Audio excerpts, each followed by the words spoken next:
we go. So good afternoon. Thank you very much for that warm welcome, Trevor. It's been lovely to actually meet you in person today. And I guess thank you to you and Julian for giving me this opportunity to address the Sydney Mining Club. So firstly, many meetings around our industry today in both Australia and around the world are going to start today with a short conversation about safety. And we're going to do the same. For two reasons. One is I'm absolutely passionate about improving safety in our industry.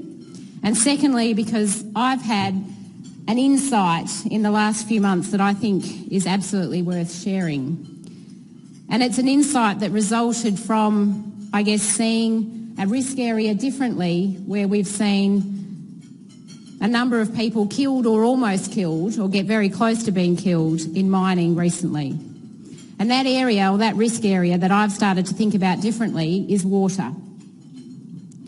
So in New South Wales alone, over the past couple of years, working in and around water has been the context for at least one fatality and two near fatalities.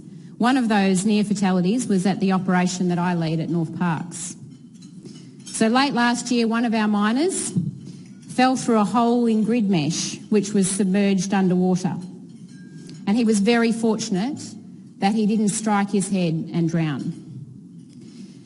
New South Wales Mine Safety have released one full investigation report and a safety incident or a safety alert in the last few months on remarkably similar incidents where there's been hidden hazards below water. Now, my team are used to me saying 3 points make a trend, and those are those 3 points. And we investigated our own incident, but we also investigate every incident that comes out from mine safety as a simulated incident at our site. And when we looked at all of those three, it helped me to recognise that we don't have a consistent way of working in and around water. And water can kill people, whether it's 300 mil deep or 30 mil deep or whether it's 30 metres deep. Because what lies below the surface of most water bodies can't be seen, and it certainly, as we've seen in those incidents, can't be assumed. So my insight here is about looking at working in and around water differently. I want everyone in our organisation to treat water the same way they treat things like working at heights and confined spaces, and that is with a very healthy level of unease and a consistent and measured approach. So I challenge you to think about that. When you think about working in and around water, how well is that risk controlled in your organisations or what you do each day? Now let's come back to this room. You're all thinking about water. I'm going to have to get you back here, so let me ask you a question. And this is a question for you to discuss on your table. When was the last time that you had a woman present at the Sydney Mining Club? Go and have a chat, and then someone tell me what they think it is. Not a lot of talking going on. June last year. Julie Bishop. I'll take Julie Bishop. Now, does anyone remember when it was? June last year? No. When did Julie Bishop speak to you? 2 years ago? Come on. Here we go. Anyone else want to advance on 2 years ago? That's also wrong. Christmas time. Close. Which year? It was November 2011. Julie Bishop spoke to you. Do you want another question? When was the last time a female mining executive spoke to you? Never? If anybody can remember the time, you'd better tell me, because Julian and I went through this and we couldn't find one in the history of 17 years. Oh, we've got one. Good. That's fantastic. So Julian's memory is not as foolproof as mine. Well, that's good. So 2 points make a line, 3 points make a trend, right? So let's go for a trend. So what I'm challenging you to do, and I think there is a WIMNet table over there, is next year, because it's not like there isn't people like me out there. Hopefully I'll be interesting. I challenge the Sydney Mining Club to find 3 interesting women in mining for next year. Are you ready to take on the challenge? Trevor, you got to accept it on behalf of everybody. 3 women next year. I don't think trying's good enough. Do you think trying's good enough? This is your club. Trevor, come on, say yes. I won't go on until you say yes. Oh, terrific. Okay, so that'll be your challenge, and you've all got to take this challenge up, right? Because you all contribute to who speaks up here. Okay, enough questions from me. Maybe you've got some questions. Ooh, I've just become louder. So maybe you've got some questions that you'd like me to answer. So the first question I think you might be wanting to know is, who is CMOC, this company that I work for, and how is Northparkes performing under their ownership? And secondly, I'm going to tackle the question, what does the outlook look like for our industry? And to answer these questions for you, I'm going to need to tell you parts of my life story. They're the stories of leaving Rio Tinto, which I was with for 20 years to join CMOC, the story of leading Northparkes, and also a recent part of my story, which is being part of the New South Wales Minerals Industry Task Force. So let's start with my mining story. Oh, I have to show you that. I'll pause while you read it. Done it? Okay, so let's start from the beginning of my mining story. This is me gardening. I was brought up in Western Australia, but as you can see, I am a very proud owner of a New South Wales Mining Rugby League jersey. Good jersey. Even if I have to put up with the fact that it's got Newcastle Knights on it, but that's okay. They did better than my team. I'm a Shark supporter. So I do call New South Wales home after working across 4 continents since starting out in the industry back in 20 years ago back in WA. And if anyone was at PACRIM in 1999, that wasn't the right button. If anyone was at PACRIM back in 1999, which was in Bali, you may have seen me present previously in my former area of expertise, which was economic geology. So I was very fortunate to be involved in the discovery of the Kanong copper deposit at Stefanie in Laos. And that Kanong deposit is on the lower slopes behind me in the photo. Also up there next to it is one of my best photos, which is one of the confirmation holes that we drilled at Kanong.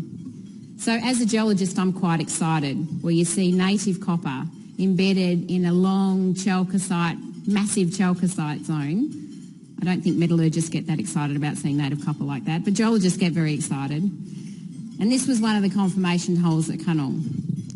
And as you all know, the Kanong copper deposit is now the Kanong open pit copper mine run by MMG at Stefanie in Laos. So I think most geologists are allowed one discovery. So I quite sensibly decided to move on and move up into evaluation roles, into mining, and more recently into project development. And my last role, as Trevor said, before coming to New South Wales, was leading the development of the Bunda Diamond Project in India. And as Trevor also said, I did spend a year seeing the world of Rio Tinto through Lee Clifford's eyes. And along the way, I do actually have 2 children and a husband as well, and he's also a geologist. So I spent 20 years with Rio Tinto, and they were fantastic, challenging, exciting, and satisfying years.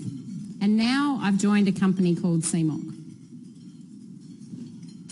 Oh, I keep pressing the wrong button, sorry. So why did I leave the mothership Rio Tinto and join a company called CMOC? So to understand that, I need to tell you about 2 things. The first thing I need to tell you about is I need to tell you a little bit about CMOC. And then I also need to tell you about the organisation I lead, which is Northparkes Mines. So the CMOC story, for me at least, began just over a year ago when I first met the chairman of CMOC, Steele Lee, and the overseas CEO, Kalidas Madhavpeddi. They can't be here with you today, so I'm going to introduce them to you via a short film clip.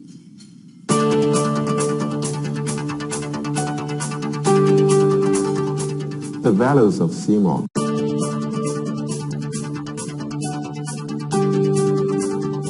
The values of CMOC are to implement the best practice and the highest HSE standard and create value and benefit not only for our shareholders but for our employees and the society and the community we're operating business. CMOC is an international mining company that's involved in all the way from mining to high-end, high-technology end-use of products. And so right now we're a diversified company in moly, tungsten, copper, and gold. And our goal is to grow that business internationally and diversify into other metals and industrial minerals. We were looking for really high-quality, low-cost, long-lived assets. And we had a great interest in the copper and copper-gold markets. And Northparkes is a great example of that. It's the right size for us. It has a very important role. And you can say that today, Northparkes is the heart of CMOC.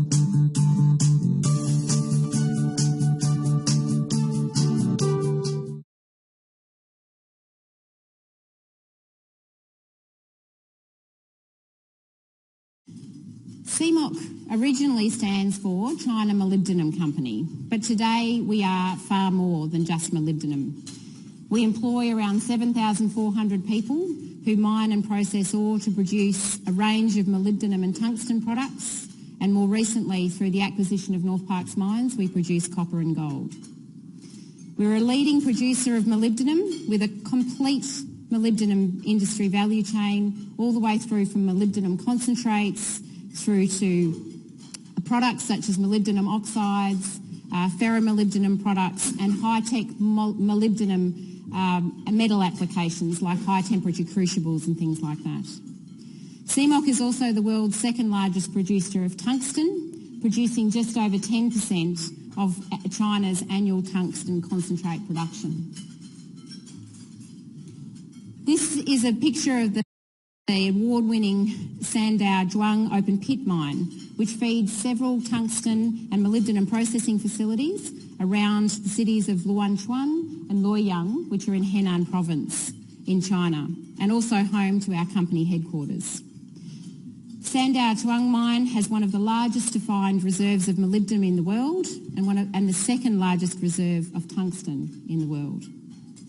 I visited these Chinese operations in May this year for the very first time, and I was impressed by what I saw. I saw compact, modern operations, committed leadership, and in particular, I'm most interested in some of the processing equipment and technology that we saw that we hope to bring into our Australian operations. The centre of our Australian operations, as you know, is right here in New South Wales. Northparkes is the fourth largest copper producer in Australia. And to support our international ambitions as CMOC, we have regional offices both here in Sydney and also in Phoenix in the US. CMOC has private shareholders and a dual public listing. So CMOC listed on the Hong Kong Stock Exchange back in April 2007, and then followed through to listing on the Shanghai Stock Exchange in October 2012. Our controlling shareholder is Cathay Fortune Corporation, which is a private investment company, and they control 36%. Luoyang Mining Group holds 35%, and the remainder is held by the exchanges amongst shareholders in China, Hong Kong and the US. We have a market capitalisation of $5.6 billion. And if you're interested in following us, there's a couple of tickers and numbers that you need to remember.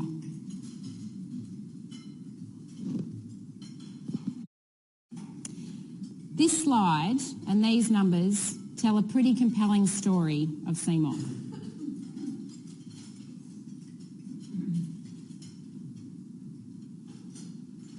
On the left-hand side, you can see that CMOC has a very strong balance sheet, and analysts are predicting strong cash flow and EBITDA over the next couple of years. And I think it would be fair to say they're also predicting a value accretive Northparkes acquisition. The right-hand side of the slide talks to our future. With $2.5 billion and ready access to major banks, along with our net debt position, there is plenty of room for CMOC to grow. If we have a look at Northparkes' contribution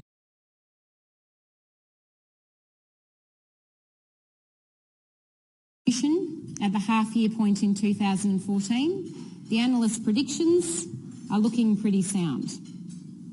The headline here is that net profit increased 66% with the acquisition of Northparkes to $163 million.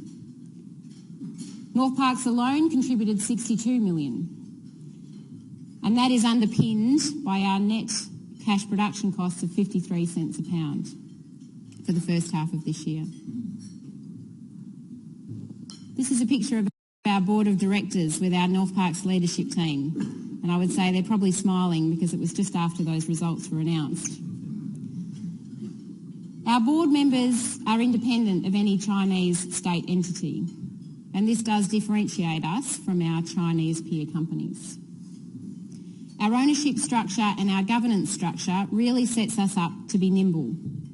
And this was demonstrated in the negotiations with Rio Tinto for the purchase of Northparkes. The transaction was closed within 120 days of the sale being announced, and it's also worth mentioning the discipline that surrounded that deal. There wasn't a word in the Australian press, who are pretty good at finding things out, that CMOC was even involved in discussions until the official announcement date. CMOC's vision is to be a respected international resources company, and our strategy to achieve this is really summarised on that slide. Our operations in China and Australia have been awarded and recognised for our performance in the areas of safety, health and environment. And you heard our chairman speak on the film around our commitment to this leadership position. We are a base and specialty metals company, and we are seeking to acquire and invest in producing and cash-generating resources projects in politically stable countries and jurisdictions. Now, one aspect of CMOC that I want to add that surrounds this strategy and the execution of this strategy is patience. Steele Lee and Kaladas Madhavpeddi began their journey in 2008 to search for CMOC's first overseas acquisition. They made their first major move in 2013. It's this disciplined and considered approach to growth and the authentic commitment of the chairman, Steele Lee, Kaladas Madhavpeddi and the board that really convinced me to join CMOC and be part of what is and what promises to be an exciting period of transition to an international respected mining company.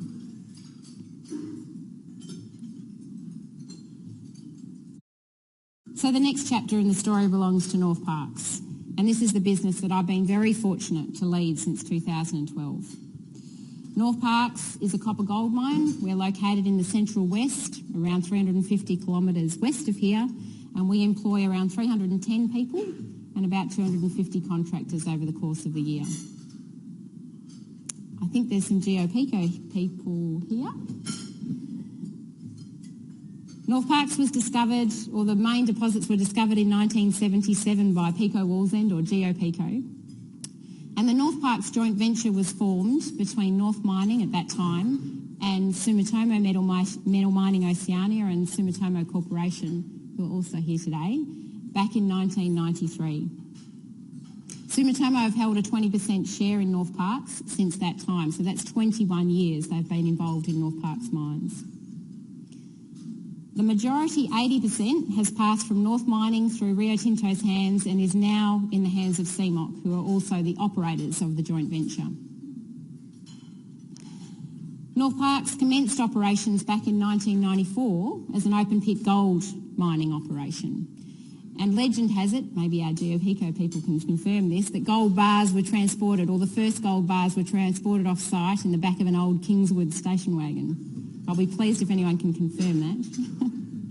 The underground mine development actually started around the same time to develop the very first block cave mine in Australia. And that block cave mine at E26 commenced production in 1997, and we've started to produce copper gold concentrate. And since then, we have expanded and developed our operations. We continue to develop and improve the block cave mining technique, and our third block cave mine, E48, is now in production.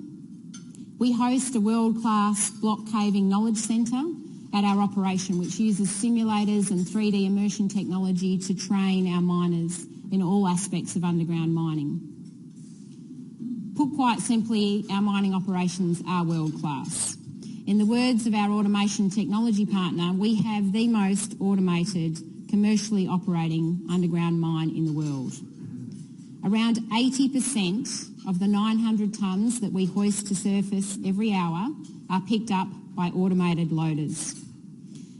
And our current record set in June this year is 18,000 tonnes in one day from automated loaders. 2013 for me was a watershed year, not just because of the transition of ownership for Northparkes, but for some other reasons as well. We made significant structural changes to our business, which significantly lowered our operating costs by around 20%, which enabled us to secure our future through beyond 2030. We managed the transition to CMOC. We had a record year at the same time. In 2013, we processed 6 million tonnes of ore for the very first time through our mill to produce 55,000 tonnes of copper and 57,000 ounces of gold from about 168,000 tonnes of concentrate. Those throughput rates have continued in the first half of this year, and we've produced 28,000 tonnes of copper and 31,000 ounces of gold from just over 3 million tonnes processed. And you've seen our cash cost position of 53 cents a pound, and I think that's pretty strong evidence that the structural changes to our cost base have been sustained into 2014. We have 110 million tonnes of reserves, which take us through to 2032, which matches our project approval, which we recently received from the New South Wales Government, an extension to 2032. Now, for the geologists in our room, those ore bodies are actually mineralised porphyries which form a I'll just start that again. For the geologists in the room, our ore bodies are vertically extensive porphyry deposits, which are centred around small finger-like porphyry intrusions which are hosted by the Gunnumbla volcanic complex. The mineralised porphyries form a north-south corridor, and that is a north-south cross-section through our operating mines. We commenced operations 17 years ago at E26 in the south, and our reserves extend all the way through to E22 in the north. Within that corridor, but not shown here, we have 457 million tonnes of mineral resources. And I have absolutely high hopes of converting those mineral resources to reserves and extending our mine life well beyond 2032. It was very fitting that only a few weeks after we received our project approval to extend our mine life, that we were celebrating 20 years of mining operations. This was a very special occasion for many people who've been associated with the mine over those 20 years and longer. Includes government, community, our neighbours, and most importantly, our workforce. Our people and our reputation were on show during that celebration. And our reputation as a business has been steadily built up over the last 20 years by the very people who we were celebrating that day. Our future is intertwined with the future of the communities in Parkes and Forbes. We live there, we play there, we work there, we're part of these communities, and we're part of the fabric of these communities in so many ways. We're a very important part of the economy. According to the latest New South Wales Mining Economic Contribution Survey, and Steve, the new one, will be coming out at our industry conference in November, for the 12-13 financial year, $90 million was spent in Parkes by the mining industry and $14 million in Forbes. If you look at the Central West in general, non-coal mining makes up 8% of the GRP, which is about the same as agriculture. If you add non-coal mining to coal mining, you get about a quarter of the GRP in the Central West. So our prosperity is absolutely the region's prosperity. And I am very, very aware of the privileged position that we hold when it comes to community engagement and reputation. When you're described as an industry leader by the State Minister, the Honourable Anthony Roberts, and to be the one to which he directs any queries about mining and the coexistence of agriculture and the coexistence of communities is both an accolade and also a challenge, because we need to maintain and improve on that reputation. And I want to take the chance now to talk to you about two ways that we take on that challenge. There's one long-standing aspect of our business and one more recent initiative. I hope it is no surprise to any of you that Northparkes is not only a proud miner, we are proud farmers. And this is Farmer Jeff, who's been with us for over 18 years. I'm very proud to say that Farmer Jeff was actually a finalist in this year's Farmer of the Year Awards. We're very proud of his achievement. So we farm a variety of crops on a rotational no-till dryland basis, and we were the first ones to tackle that on a commercial scale in our district. And dryland no-till cropping has just become commonplace in our district. And that's thanks in part to Farmer Jeff. It's an example of how Northparkes has an ability to take something and make it work on a commercial scale in operations. And we don't only just apply that to our farming, we've been doing it for 20 years across our mining operations as well. More recently, we launched a volunteer service leave program at Northparkes. Our people can take up to 2 days paid leave to contribute to the volunteer effort in our community. The differentiator with our volunteer program, and this is a very important differentiator to me, is that the volunteering must also double as a team building activity. There must be a team-based organisational or skills or other challenge involved, and that way everybody benefits. And our program, our volunteer service leave program, was acknowledged and recognised in August this year with the New South Wales Mining Community and Environment Excellence Award this year. We estimate that since the inception of the program only late last year, we've contributed over $1 million of in-kind support to our community, and over 50% of our employees this year alone have taken up the opportunity to volunteer. So before we leave Northparkes, I'm going to give you an insight into the quality of the people that I support every day. And here they are. This is the Northparkes leadership team. We have a great mix of people, and one of them's here today actually. Hubert's over the back there. We have a great mix of new and old, experienced and fresh eyes, pragmatic and innovative, and quite clearly short and tall. So Northparkes has a very strong cost position. We have almost 20 years of ore reserves. We have talented people. We have a great reputation which all support our future.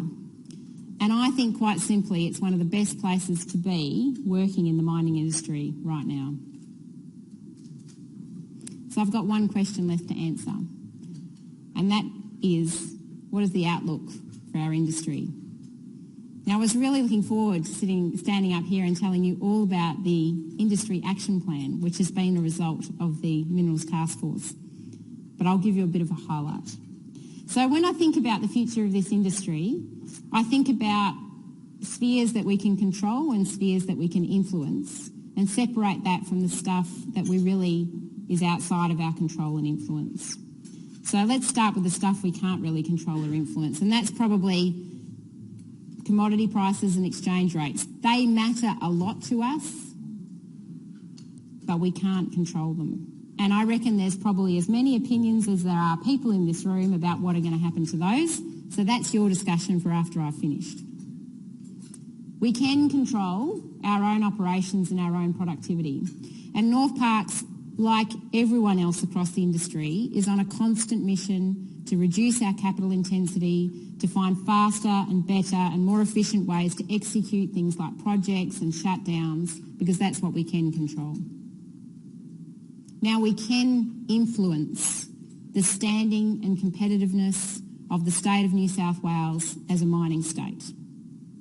And this has been the focus of an intensive body of work of the New South Wales Minerals Industry Task Force, which is chaired by Rob Adamson, and I'm a member. The draft Industry Action Plan of the Task Force is imminently ready for release. It'll be released for comment very, very soon. And I'm calling on all of you to get involved. We look forward to your comments on what we put forward. Take the time to read the Industry Action Plan when it is released and put pen to paper. Show your support for the Industry Action Plan.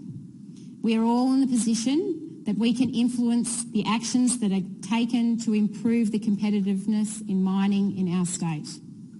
And supporting the implementation of these recommendations can help us position our state, our mining state, New South Wales, for what it really is, which is an international mining hub and a destination, a preferred destination for international investment.